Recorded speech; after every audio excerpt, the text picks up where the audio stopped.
So we got another big heavyweight boxing matchup coming up in Saudi Arabia in March. And surprise, surprise, Francis Ngannou is one half of that fight.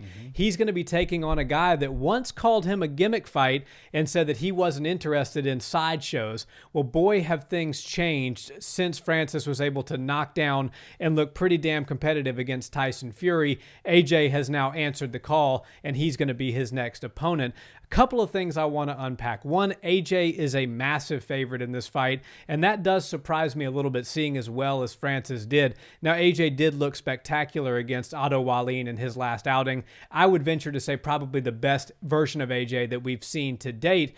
But how is this fight, in your opinion, going to be similar to the Tyson Fury fight? How is it going to be different? And who do you think is going to get their hand raised? Well, after we saw Francis and Tyson go in there and duke it out, and a lot of people thought Francis won the fight, he didn't get his hand raised, but he did enough to really impress not only the MMA community, but the boxing world as well. I instantly thought, okay, Tyson Fury is not going to be wanting to do that next, or he'll probably rematch him again, but it's going to be later down the road. So who else wants the Francis Ngannou business? Because that night, you realize that one of the hottest commodities in all of heavyweight boxing is Francis Ngannou now. And right after that, people realized, okay, he's the hot commodity. Saudi Arabia seems to really like the Francis Ngannou boxing business, so they want to keep having him back as many times as he wants to come. And I think that they're going to rinse and repeat and run this as many times as possible. And then everybody started to think, okay, well, who else is out there that he can fight? They've got to be a big name. They can be somebody who's got maybe 20, 25 more fights than he does. And even if they've got a really nice record like Tyson Fury did,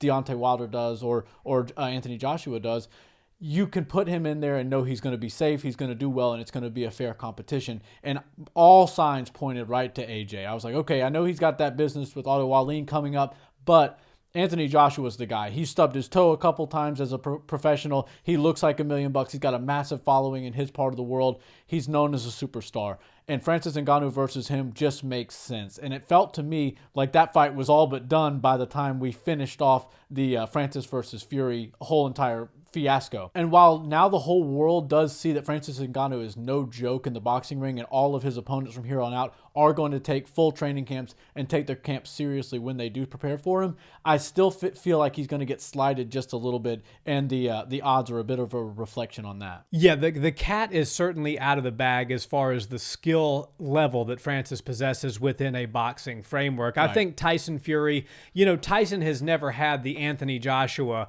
body type or look. However, Tyson has looked more fit, more trim in previous fights than he did against Francis Ngannou. He didn't look like, although him and his father said he did a full training camp and prepared for this, the optics told a little bit of a different story. It didn't seem to me like Tyson Fury took Francis Ngannou seriously like he took a Deontay Wilder seriously, or how he's likely taking Alexander Usyk seriously. That will never happen again for Francis. That was a one-time deal where he was slightly overlooked. AJ is going to prepare for him just like if that opponent was Tyson Fury, just like that if that opponent was Deontay Wilder. Just insert Francis Ngannou's name. You've got a massive power puncher who's very physically strong and can finish you with multiple different punches and multiple different combinations.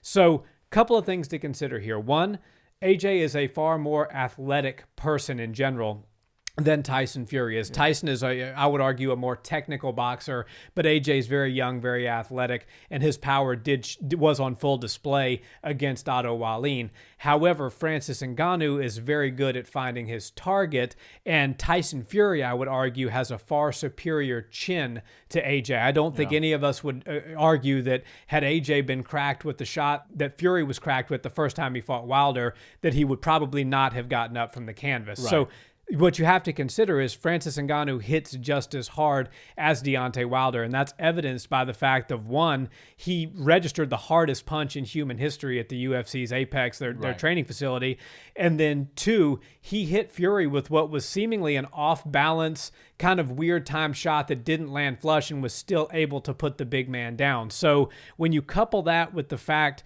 that Andy Ruiz was able to finish Anthony Joshua, I think it really does bring into question, how is his chin going to hold up? Because Francis Ngannou can crack, and while he's not as technical as Ruiz is, he damn sure hits a lot harder. So it's going to be interesting to see, but I think, minus 700 for AJ to a plus like 550 for Francis, to me, that's that's a little off. I would not part with my money for those type of odds on AJ. I would be much more apt to take a gamble on the underdog here, seeing as how well he did against Tyson Fury, and just thinking, over 36 minutes, you got to think that Francis is going to find at least a couple of shots. And with the chin susceptibility of AJ, he's certainly got more than what the experts deem a quote-unquote puncher's chance. Yeah, I agree. And everybody knows that old saying, the failure to prepare is preparing to fail.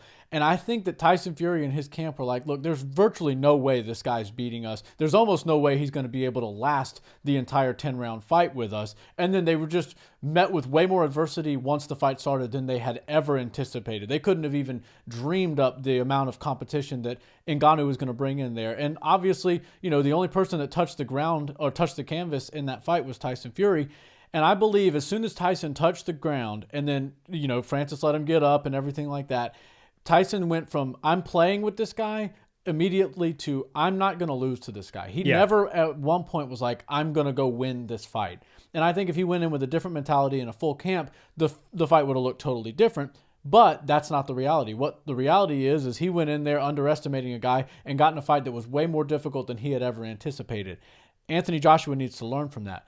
Prepare yourself for a full war. Prepare yourself to fight a really vicious puncher, somebody who's cautious, who's calculated, who knows how to throw a punch and isn't to be underestimated, even if this isn't the sport that he grew up in, the sport that he became the world champion in. He's really good at it. He holds a lot of power. And if you aren't careful, you could find yourself in the same position as Tyson Fury, which is relying on the boxing judges to give you the win, even though you don't win the fight. So I think Anthony Joshua needs to take this fight camp very seriously and go in there with the mindset that I'm going to go out there and beat this guy, and I'm going to finish him and show him boxing a whole different thing. Maybe Tyson Fury took you lightly. I'm not taking you lightly. I'm going to get you out of there. And if he goes in with the mindset of I'm going to win this fight, not I'm going to not lose to this MMA guy, I think he has a much better chance of winning. But Francis Ngannou proved to the entire world that he can jump into a sport that he's never really done much in and become one of the best in the world at it. And while, boxing is a one-man sport, it's kind of hard to say how he would translate in all other sports of the world. If you give that guy enough time, he's going to be good at whatever you let him do. I think this is a battle of the bodies. This is going to be a very interesting fight. I don't know how it's going to do numbers-wise. Obviously, they're going to need all the help they can get between Ngannou and Anthony Joshua, who have never been the sharpest on the microphones, to promote this fight, sell it, and make it interesting for us. As fight fans, we're always going to be tuning in to see these guys fight. But if they don't do more than Tyson Fury and Ngannou did, I think they're going to get the same results pay-per-view-wise. But I still think competition-wise, it's a very intriguing matchup. Yeah, no doubt. And, when you look at how you can make improvements in a sport, and in general, it's kind of like a curve, a sliding scale, if you will. Beginners' improvements are always the best improvements. That's whether you're working out with weights, trying to build muscle, you're starting jiu-jitsu, you're doing boxing for the first time. Beginner gains. Exactly. Beginner gains are a real thing. And Francis Ngannou, we can't expect to see the same Francis Ngannou in March that we saw in December. No. We're going to see a much better version of Francis Ngannou now. Think about Jake Paul. Jake Paul, right. Every time he stepped in the ring, you're like, oh my God, this is not the guy that you just studied tape on. That's a whole different fighter. And Francis will be no different, except for the fact that Francis is a far superior athlete to Jake Paul. So whatever Jake is doing, just extrapolate that by about 5 or 10, and that's what Francis is going to do. Right. So what we saw out of AJ against Otto Wallin, we can maybe expect to see a 1%, 2% improvement in his game come fight night against Francis, but we could see a 25 or 30% improvement in Francis's game, and that's one of the beauties of being a beginner at something, which is crazy to say. He's going to be in there against two killers, two world champions, and he's still a quote-unquote beginner, but that is exactly what he is, and I think his gains are going to be more noticeable than AJ's. The question will be, are they going to be good enough to beat him? And that is yet to be determined.